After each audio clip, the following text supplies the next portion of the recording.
Está con nosotros el señor Rodrigo Pacheco para hablar de los ganadores y los perdedores de la semana en materia económica. Señor Pacheco, buenos días. Buenos días, Paco, con gusto de saludarte. Sabes que la semana pasada se dio a conocer que la economía de Estados Unidos en los primeros 3 meses de este año creció menos de lo que se anticipaba. Creció, como lo medimos nosotros, 0.4%. Nada más para que la gente que nos observa esta mañana tenga una idea, la semana pasada se dio a conocer que el Producto Interno Bruto de México, el equivalente, creció 2%. Entonces eso te habla mucho que Estados Unidos apenas sí creció. A lo mejor es engañoso porque ellos lo miden anualizado. Entonces lo que habrán visto muchos es el 1.6%, pero es, digamos, una fórmula que lo hacen como si los 4 trimestres crecieran a esa tasa. Pero bueno, esas son cuestiones técnicas. Ahora, te voy a decir una cosa. A mí me parece que todavía es buena noticia porque tomando en cuenta el tamaño de la economía de Estados Unidos que haya crecido, con la época, con el contexto actual, me parece una buena noticia que haya crecido. Sí, o sea, digamos, que no esté en recesión ya es buena noticia. Exactamente. Y eso siempre es importante. Ahora, ¿qué es ganador, sobre todo en este arranque de semana? Sigue siendo, y es extraordinario, la fortaleza del peso. Hay debilidad del dólar, obviamente. O sea, si uno ve cómo se ha comportado el dólar con respecto a otras monedas, pero claramente el peso mexicano ha sido de los que más se han recuperado.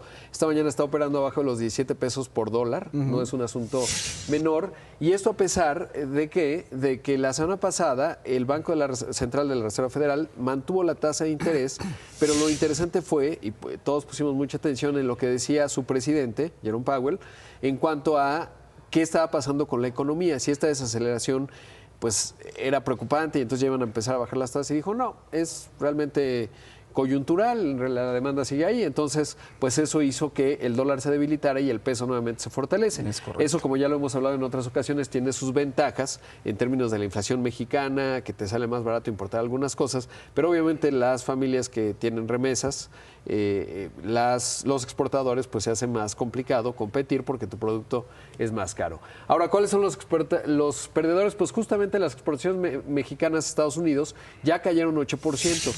Como consecuencia lógica de esta fortaleza, ¿no? Exacto, la fortaleza del peso, pero además sí ya se ve una debilidad de Estados Unidos. Es decir, si tú tienes un Estados Unidos que ya creció menos de lo que se pensaba y al mismo tiempo tu producto es más caro, pues entonces ya empieza a caer.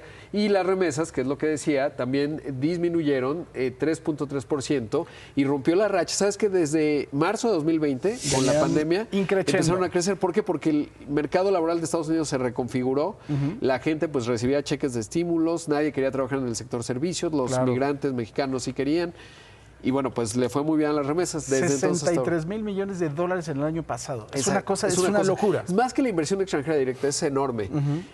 Y bueno, pues sin embargo ya se rompió esta racha. Ahora, ¿cuáles son los riesgos, Paco? Pues que la economía de Estados Unidos no arranque, sobre todo porque ¿qué ayudó a México en los primeros 3 meses del año? Todo lo que tiene que ver con el consumo, los servicios, ¿no? Es decir, lo que se detona por la dinámica económica de nosotros los consumidores, etcétera. Ahora, ¿qué puede pasar? En la segunda mitad del año, pues ya se acaban las elecciones, el gasto público ya no viene con la misma fuerza. Si Estados Unidos se desacelera, la economía mexicana puede desacelerarse un poco más, y esos son los riesgos que tenemos hacia adelante, sobre todo ante un año 2025 que va a estar lleno de desafíos desde el punto de vista de las finanzas públicas y quizás una economía que se puede desacelerar más de lo anticipado. Vamos a ver, porque de verdad el factor elecciones en México sí es muy distinto a lo que sucede en los Estados Unidos, en donde tienes un establishment que finalmente pone orden y calma. Exacto, ¿no? Acá se reinventa todo cada 6 años. Exactamente. Es un problema. Gracias, mi querido Ro.